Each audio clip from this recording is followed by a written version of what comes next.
Hola, esta noche no hablaremos de reyes ni castillos, sino de una mujer que fue reina a su manera, una mujer cuyo rostro aún resplandece en las sombras del cine clásico, pero cuya vida fue más complicada que cualquier guión de Hollywood. Hoy vamos a hablar de Ava Gardner, la belleza que deslumbró a todos, pero que nunca se sintió completamente comprendida. La mujer que amó con todo su ser y que sufrió por amor y soledad. Una estrella que brilló con intensidad, pero cuyo brillo fue muchas veces apagado por su propio destino. No hubo corona, pero sí una gloria interminable, perseguida por la tragedia. Ava vivió con pasión, con lucha y con un sufrimiento que, a menudo, nadie vio. Si esta historia tranquila te ayuda a desconectar, puedes dejar un me gusta o suscribirte, pero solo si realmente encuentras paz en ello. Y cuéntame en los comentarios desde dónde me escuchas y qué hora es ahora mismo. Es curioso y reconfortante saber quién está escuchando esta historia en silencio. Apaga las luces, respira hondo y acompáñame a recorrer la vida de una de las mujeres más complejas que Hollywood ha dado al mundo. En las tardes que mueren lentamente sobre Madrid, cuando la luz dorada se derrama sobre los tejados de terracota, todavía es posible imaginar a Ava Gardner caminando por las calles de la ciudad. Aquí, lejos de los platós de Hollywood, una de las mujeres más hermosas del cine encontró su refugio y, paradójicamente, su perdición. España fue el único sitio donde pude respirar, escribió Gardner en sus memorias, donde la gente me miraba como a una mujer, no como a un producto. La España de Franco en los años 50 era un país aislado, pobre y orgulloso, un anacronismo en la Europa moderna. Para Ava Gardner representaba algo más valioso que cualquier contrato cinematográfico, la promesa de una vida auténtica. Este es el relato de cómo una estrella de Hollywood encontró su hogar en un país que vivía bajo una dictadura, de cómo el flamenco sustituyó a las grandes orquestas de las fiestas de los estudios, y de cómo, en el camino, Ava Gardner se perdió a sí misma mientras intentaba encontrarse. España en 1953 apenas se recuperaba de una devastadora guerra civil. Bajo el régimen del general Francisco Franco, el país vivía en un aislamiento casi total del resto de Europa. La censura era omnipresente. La Iglesia Católica controlaba gran parte de la vida social y Madrid era una capital europea atípica, profundamente tradicional, austera y marcada por cicatrices visibles de la guerra. El ministro de Información y Turismo, Gabriel Arias Salgado, un ultraconservador católico, se encontraba en la paradójica situación de promocionar la presencia de una mujer cuyo estilo de vida contradecía todos los valores que el régimen intentaba imponer a las mujeres españolas. Pero la necesidad pesaba más que la coherencia ideológica. Para Ava, España ofrecía algo que Hollywood no podía darle: un ritmo de vida diferente, una cultura que celebraba el presente y las pasiones humanas, y, quizás lo más importante, un anonimato relativo. A pesar de ser reconocida, los españoles la trataban con una mezcla de admiración y respeto distante que contrastaba con el acoso constante que sufría en Estados Unidos. «Aquí puedo beber una copa en paz», le confesó a un periodista de ABC. «La gente me mira, pero no me devora». No tardaría en descubrir otra faceta de España que cambiaría su vida: el flamenco, una expresión artística que resonaría con su alma atormentada y su búsqueda de autenticidad. El primer contacto de Ava Gardner con el flamenco se produjo en el tablao Villa Rosa, un local situado en la Plaza de Santa Ana de Madrid. Invitada por un asistente de producción español, Gardner entró en un mundo que la dejaría fascinada para siempre. Cuando vi bailar flamenco por primera vez, entendí lo que había estado buscando toda mi vida, confesaría años después. Esa intensidad, esa verdad, no había nada falso allí. El flamenco, arte nacido del dolor y la marginación del pueblo gitano, encontró en Gardner a una alumna ferviente. A diferencia de otros visitantes extranjeros, Ava no se conformó con ser espectadora. Quiso aprender, entender y sumergirse en aquella expresión artística que le parecía la quinta esencia de la autenticidad. Pronto, la actriz comenzó a tomar clases con la Kika, una respetada bailaora gitana que se sorprendió por la dedicación de la americana. «Tiene duende», comentó la Kika a otros artistas, utilizando esa palabra intraducible del flamenco que designa una especie de inspiración mágica. Las noches madrileñas de Gardner se transformaron. De las elegantes recepciones diplomáticas y las fiestas organizadas por el régimen para impresionar a la estrella extranjera, pasó a frecuentar los tablaos y colmaos más auténticos. En lugares como Torres Bermejas, el Corral de la Morería o Casa Patas, Ava se sumergía hasta el amanecer en un mundo de cante jondo, baile y copas de Jerez. Este cambio de hábitos escandalizó tanto a los representantes del régimen como a sus propios compañeros de Hollywood. La España franquista promocionaba una imagen de recato y virtud femenina que poco tenía que ver con una mujer extranjera bebiendo hasta altas horas con artistas flamencos, muchos de ellos gitanos, un colectivo marginado en la España de la época. ¿Qué hace una estrella de Hollywood pasando las noches en sitios así? Se preguntaba un editorial veladamente crítico en el diario Ya, cercano al régimen. La respuesta era sencilla. Ava buscaba vida real, sin filtros ni apariencias. Para Gardner, el flamenco no era solo un entretenimiento, era una forma de comunicación emocional que trascendía las barreras del idioma. Aunque nunca llegó a dominar completamente el español, en el flamenco encontró un lenguaje universal que hablaba directamente a su alma atormentada. El flamenco es como el blues del sur profundo donde crecí, explicaba Ava a un periodista español. Nace del sufrimiento, de la opresión, pero también celebra la vida con toda su intensidad. Esta inmersión cultural no era superficial. Gardner comenzó a rodearse de artistas flamencos como Antonio Mairena, Pastora Imperio y Manolo Caracol.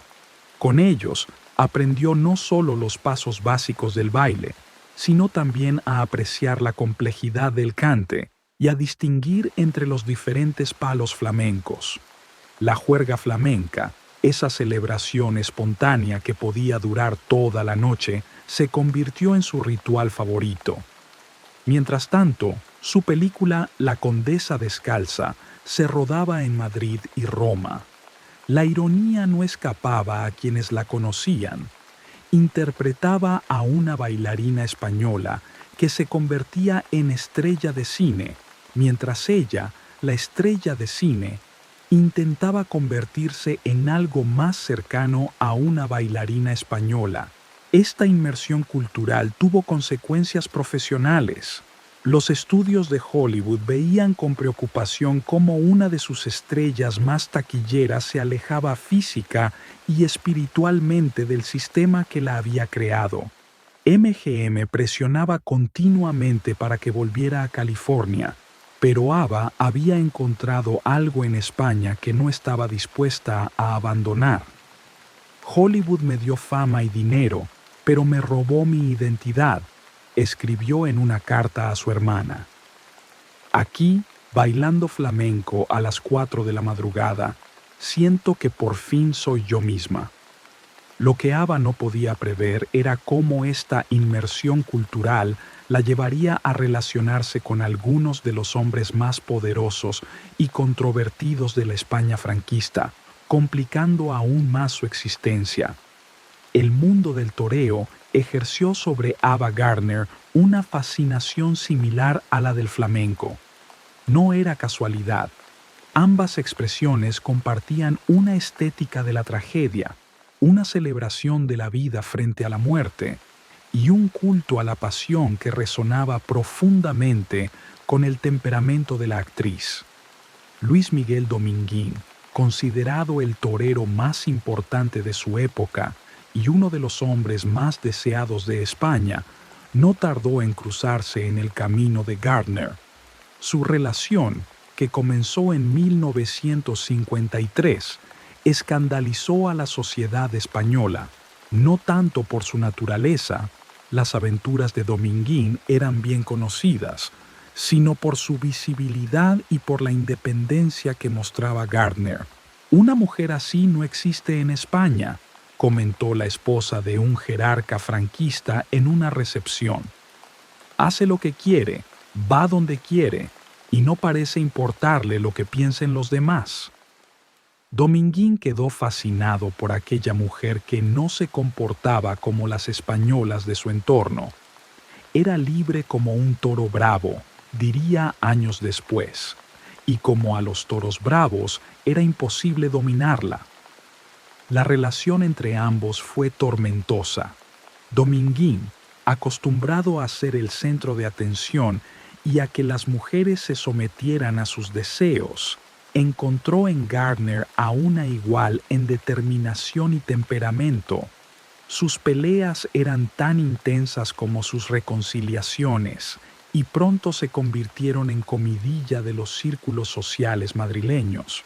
Discutíamos en 3 idiomas, recordaba Gardner, en mi inglés, en su castellano y en un tercer idioma que solo nosotros entendíamos, el de la pasión.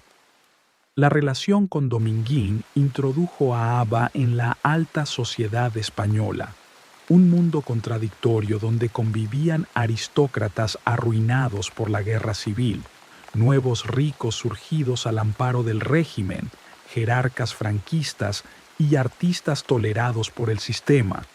En este ambiente, Gardner destacaba no solo por su belleza legendaria, sino por su comportamiento libre de convencionalismos. Las fiestas no empezaban hasta que llegaba Ava, recordaba la duquesa de Alba, una de las pocas aristócratas que mantuvo una amistad genuina con la actriz. Y cuando llegaba, todo cambiaba. Era como si entrara un huracán de vida en aquellos salones tan encorsetados. La relación con Dominguín no fue la única de Gardner en España. Se le atribuyeron romances con otros toreros como Antonio Ordóñez, con el cantaor flamenco Manolo Caracol e incluso con personajes del régimen. Estas relaciones, algunas reales y otras inventadas por la prensa, contribuyeron a crear la leyenda de una Ava Gardner desatada en tierras españolas. La realidad, como suele ocurrir, era más compleja. Gardner mantenía en España una búsqueda de autenticidad que había comenzado mucho antes. Sus relaciones no eran fruto de una simple promiscuidad, como sugería la prensa sensacionalista, sino búsquedas de conexión humana. He tenido 3 maridos y un solo amor, España, declararía años después, en una frase que resumía su compleja relación con el país. Mientras tanto, la España franquista utilizaba la presencia de Gardner como un activo de relaciones públicas. Las fotografías de la estrella en corridas de toros o en fiestas flamencas proyectaban internacionalmente una imagen de normalidad y apertura que distaba mucho de la realidad política del régimen. La prensa oficial trataba a Gardner con una mezcla de admiración y velada crítica moral. Se celebraba su belleza y su amor por lo español, pero se censuraban cuidadosamente las noticias sobre su vida privada o sus excesos. Así, los españoles recibían una versión edulcorada de la haba real, aunque los rumores sobre sus noches flamencas y sus amores toreros corrían de boca en boca. Lo que pocos sabían era que, tras la fachada de la vida social intensa, Gardner luchaba con sus propios demonios. El alcohol, que había sido un problema durante años, se convirtió en un refugio cada vez más frecuente. Las noches de juerga flamenca servían también para ahogar tristezas y ansiedades que ni España podía curar. Bebía para olvidar y recordar al mismo tiempo, confesaría a un amigo cercano, para olvidar quién se suponía que debía ser y para recordar quién realmente era. Esta dualidad, la búsqueda de autenticidad y la huida de sí misma, marcaría su vida en España y explicaría tanto su amor por el país como los problemas que eventualmente la alejarían de él. En 1961, cansada de la vida en hoteles y buscando un espacio propio, Ava Gardner adquirió una propiedad en La Moraleja, entonces un exclusivo enclave a las afueras de Madrid. La casa, que bautizó irónicamente como La Bruja, The Witch, se convirtió en su refugio y, con el tiempo, en su prisión dorada. La elección del nombre revelaba el humor negro que Gardner nunca perdió. La Bruja era una referencia a cómo la llamaban algunos medios estadounidenses que no perdonaban su abandono de Hollywood y su vida escandalosa en España. La Casa de La Moraleja era modesta para los estándares de una estrella de su calibre. Una vivienda de 2 plantas con jardín, piscina y suficiente espacio para alojar a los numerosos perros que Ava rescataba y adoptaba. «Prefiero los perros a la mayoría de las personas que he conocido», solía decir. «Nunca te juzgan, solo te aman». La vida cotidiana de Gardner en La Moraleja seguía un ritmo propio, alejado de los horarios convencionales. Se levantaba tarde, pasaba horas con sus perros y dedicaba las tardes a recibir amigos o a dar clases de inglés a niños de la zona, una actividad que pocos conocían y que le proporcionaba una satisfacción especial. Enseñar inglés a esos niños era lo único realmente útil que hacía, comentó en una entrevista. Todo lo demás, las películas, las fiestas, los amantes, parecía cada vez más vacío. Su hogar se convirtió en un punto de encuentro para un grupo heterogéneo de amigos, artistas flamencos, toreros retirados, expatriados americanos e ingleses y algunos españoles que habían ganado su confianza. Las reuniones en La Bruja eran conocidas por su informalidad y por la regla de oro impuesta por Ava. Nada de hablar de cine o de su pasado en Hollywood. Gardner vivía con un personal reducido, una cocinera española, un chofer y una asistente personal que también hacía las veces de traductora. A diferencia de otras estrellas, mantenía una relación cercana con sus empleados, a quienes consideraba parte de su familia adoptiva. Doña Ava era generosa hasta la extravagancia, recordaba María Robles, su cocinera durante años. Pero también podía ser terriblemente difícil cuando bebía demasiado o cuando la melancolía la invadía. Estas melancolías se hacían más frecuentes con el paso del tiempo. Gardner había venido a España huyendo de Hollywood, pero no podía huir de sí misma. Los fantasmas de sus matrimonios fallidos, especialmente el de Frank Sinatra, a quien seguía considerando el amor de su vida, la visitaban en las noches solitarias de La Moraleja. El alcohol, que había sido un compañero ocasional, se convirtió en una presencia constante. Las botellas de whisky se acumulaban y los episodios de embriaguez se volvieron más frecuentes y preocupantes. El alcohol me permitía soportar mi propia compañía, escribiría en sus memorias. En un mundo que solo valoraba mi cara y mi cuerpo, la bebida me ayudaba a olvidar quién se suponía que debía ser. A medida que avanzaban los años 60, la situación profesional de Gardner se complicaba. Las ofertas de Hollywood disminuían, en parte por su edad, en una industria obsesionada con la juventud femenina, y en parte por su reputación de difícil. Las películas que rodaba en Europa eran cada vez de menor calidad, y el dinero, que nunca había sabido administrar bien, comenzaba a escasear. La Casa de la Moraleja, que había sido un símbolo de independencia, empezó a representar también su aislamiento. Allí, rodeada de sus perros y sus recuerdos, Gardner pasaba cada vez más tiempo sola mientras Madrid cambiaba a su alrededor. La España de los años 60 experimentaba el llamado desarrollismo, una apertura económica que transformaba el país sin alterar sustancialmente el régimen político. Para Gardner, que había conocido la España más auténtica y austera de los 50, estos cambios resultaban desconcertantes. El Madrid de la movida incipiente, de los primeros turistas masivos y de una cultura de consumo emergente, tenía poco que ver con la ciudad que la había cautivado. España está cambiando demasiado rápido, comentó a un amigo. Pronto será como cualquier otro lugar y yo tendré que buscar un nuevo refugio. Pero no había nuevo refugio a la vista. Gardner, que nunca había echado raíces en ningún lugar, se encontraba paradójicamente atrapada en España, un país que ya no era el que había amado, pero que seguía siendo el único lugar donde se sentía parcialmente en casa.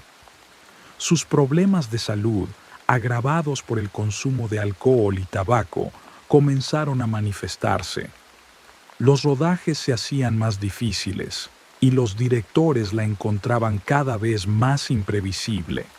Solo su legendaria belleza, que se mantenía a pesar de todo, y su nombre, que seguía siendo sinónimo de glamour, le garantizaban trabajo. En La Moraleja, Gardner luchaba contra sus propios demonios mientras España se transformaba a su alrededor.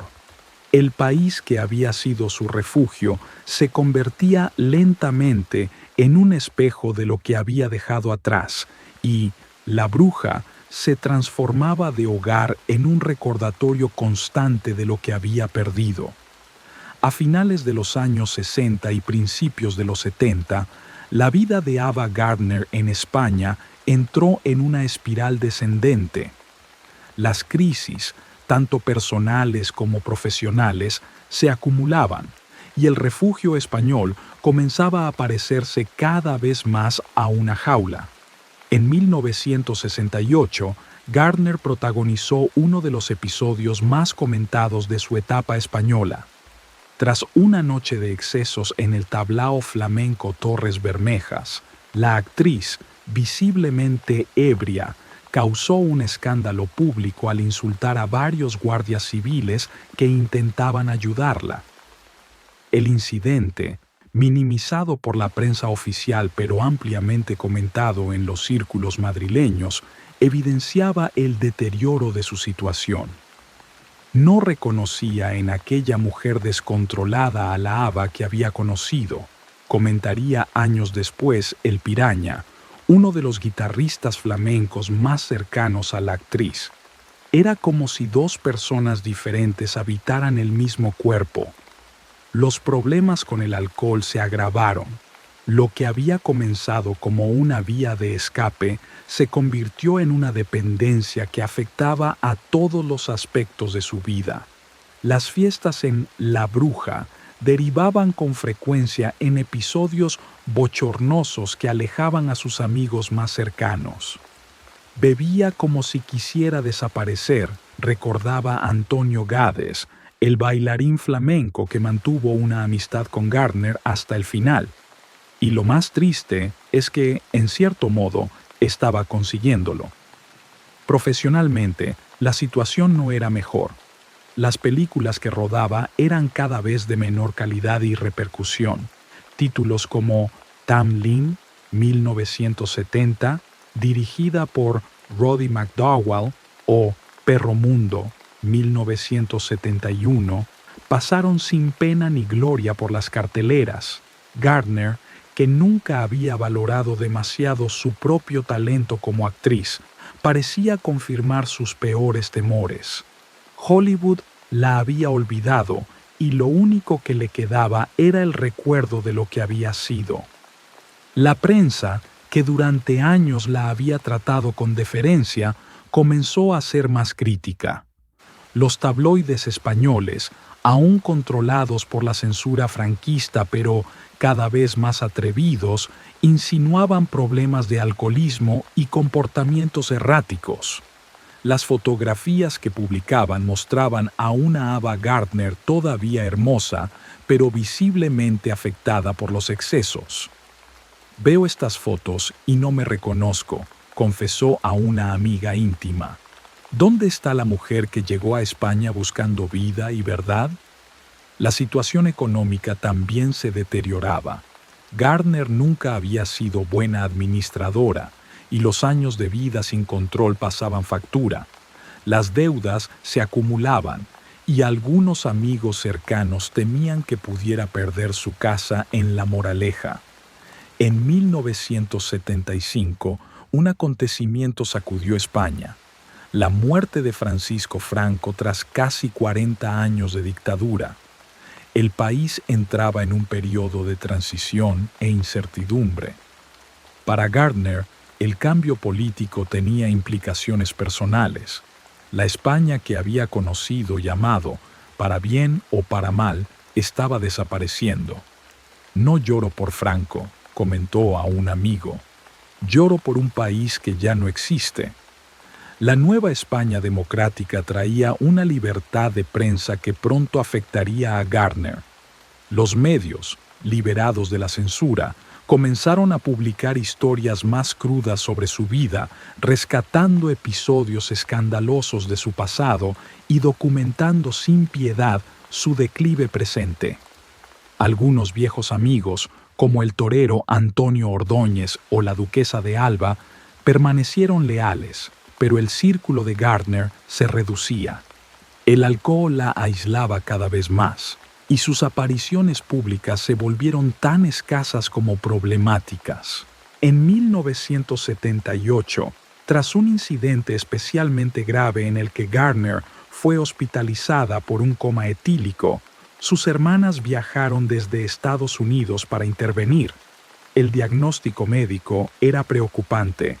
Si continuaba así, el hígado de Ava no resistiría mucho más. «España ya no es buena para ti», le dijo su hermana Beatrice. «Te está matando lentamente». Gardner, que durante años había rechazado volver a Estados Unidos, comenzó a considerar la posibilidad.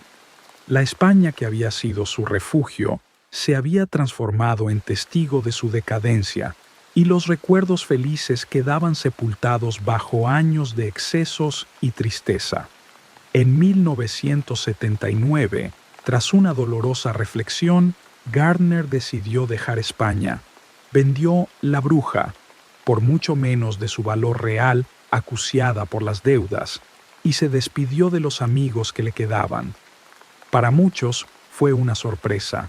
A pesar de todo, parecía impensable una España sin Ava Gardner. La despedida fue agridulce.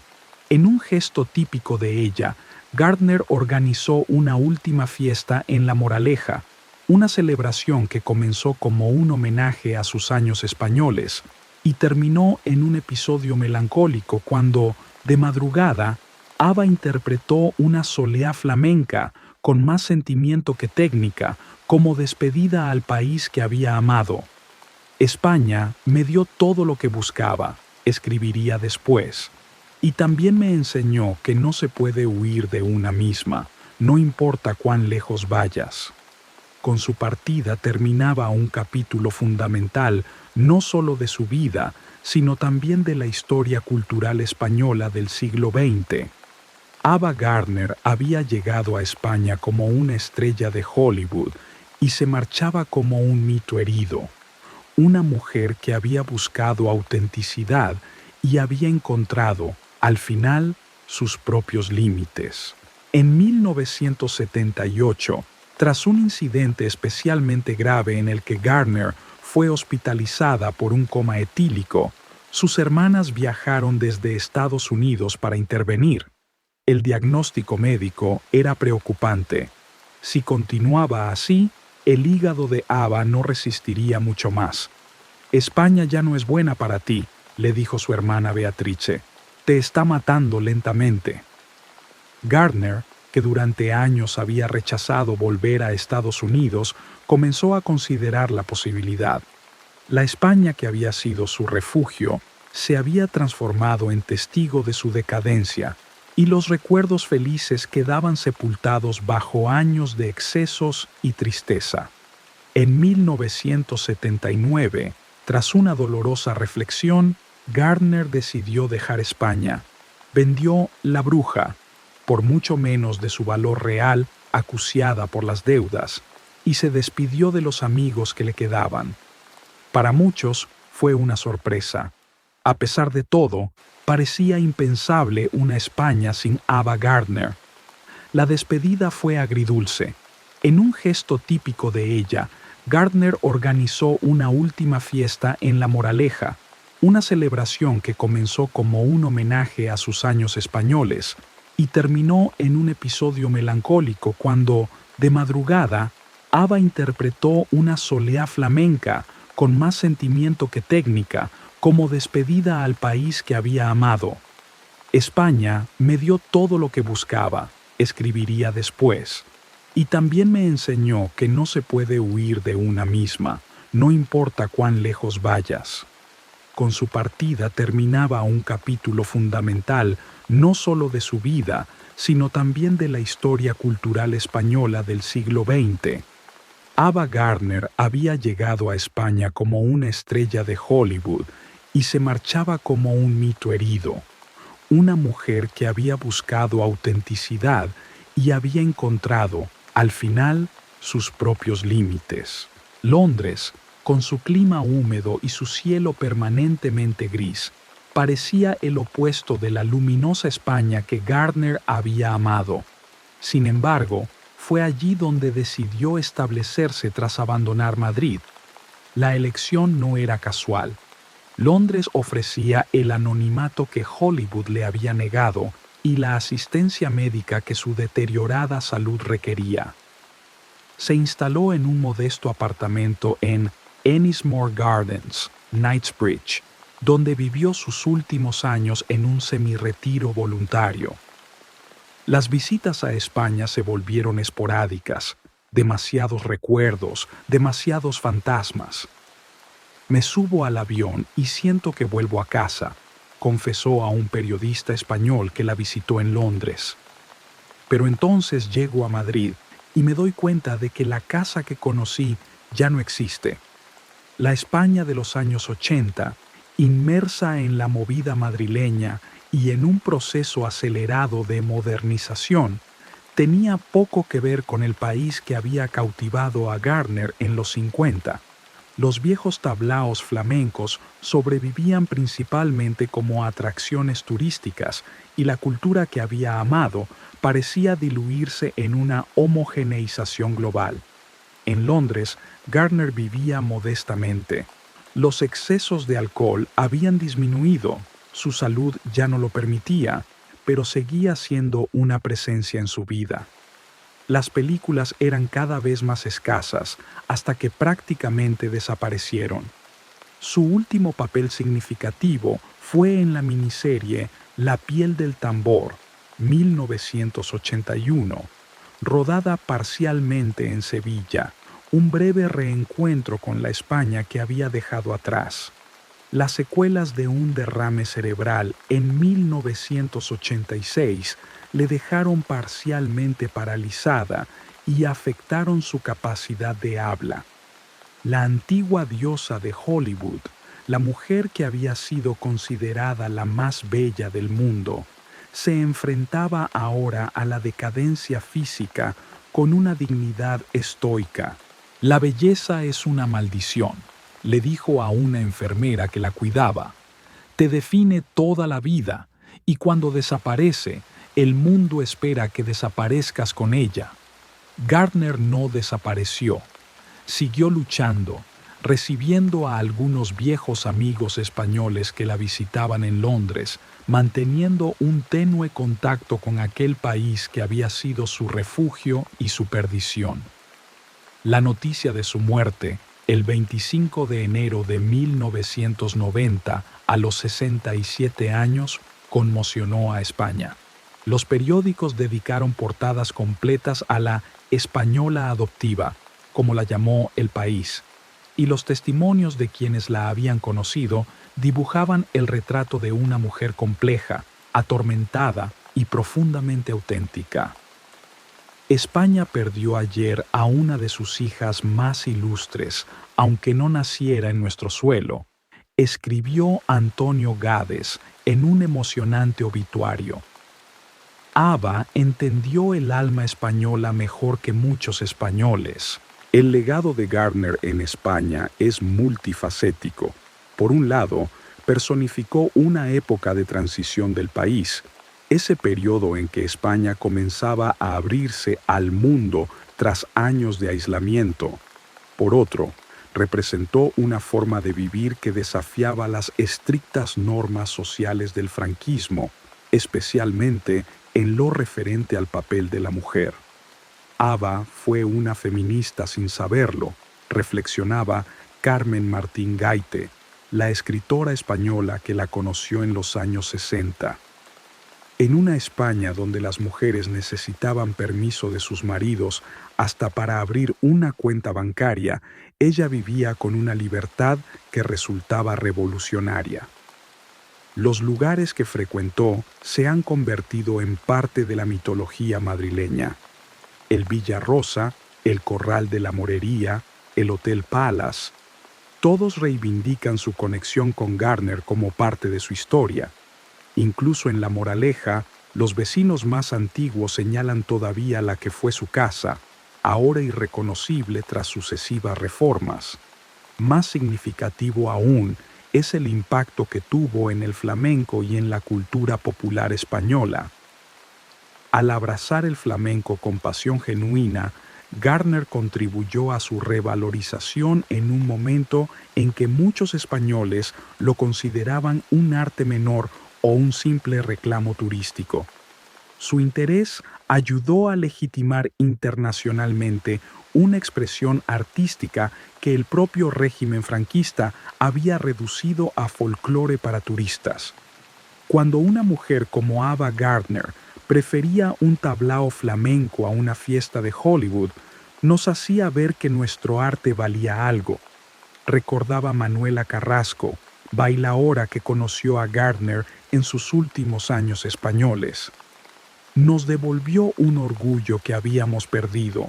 En el ámbito cinematográfico, películas como La Condesa Descalza o 55 días en Pekín, rodadas parcialmente en España, formaron parte de la incipiente internacionalización del cine español, abriendo camino para futuras producciones. Quizás el aspecto más paradójico de su legado sea cómo la imagen pública de Gardner en España contrasta con la realidad de su experiencia. La narrativa oficial la presentó siempre como un símbolo del glamour internacional que elegía España por su cultura y su forma de vida. La realidad, más compleja, de una mujer que luchaba contra sus propios demonios mientras buscaba autenticidad, quedó oscurecida bajo el mito. Lo que más me entristece, comentó Pedro Almodóvar, el cineasta que creció admirando a Gardner, es que España utilizó a Ava como símbolo, pero nunca quiso ver su dolor. La convertimos en un trofeo, cuando en realidad era un ser humano buscando un hogar. Hoy, más de 3 décadas después de su muerte, la figura de Ava Gardner sigue ejerciendo fascinación en España.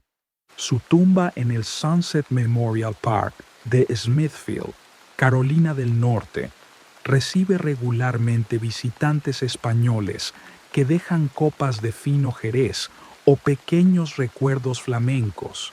En Madrid, una discreta placa en La Moraleja recuerda sus años allí y ocasionalmente se organizan rutas turísticas siguiendo sus pasos por la ciudad. Su nombre aparece en canciones, poemas y obras de teatro españolas, convertida ya en parte del imaginario cultural del país. Pero quizás el verdadero legado de Gardner sea más sutil.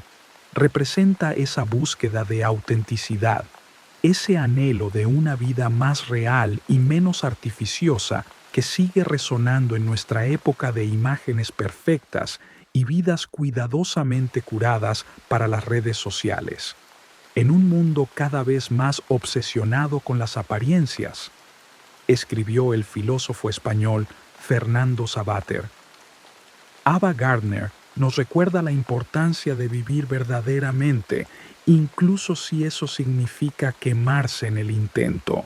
En las noches cálidas de Madrid, cuando el sonido de una guitarra flamenca escapa de algún tablao de la calle Echegaray, es fácil imaginar la sombra de Ava Gardner deslizándose entre callejuelas, buscando esa autenticidad que persiguió toda su vida. España le dio refugio cuando huía de Hollywood, le ofreció pasiones reales cuando solo había conocido amores manufacturados y le permitió ser ella misma, con todas sus contradicciones y demonios. A cambio, Gardner dejó algo igualmente valioso.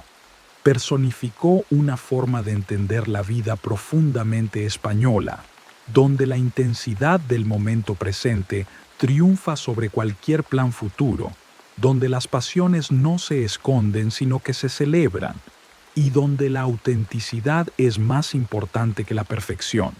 Si tuviera que hacerlo todo de nuevo, escribió en sus últimas memorias, nunca publicadas en su totalidad, cometería los mismos errores, pero antes.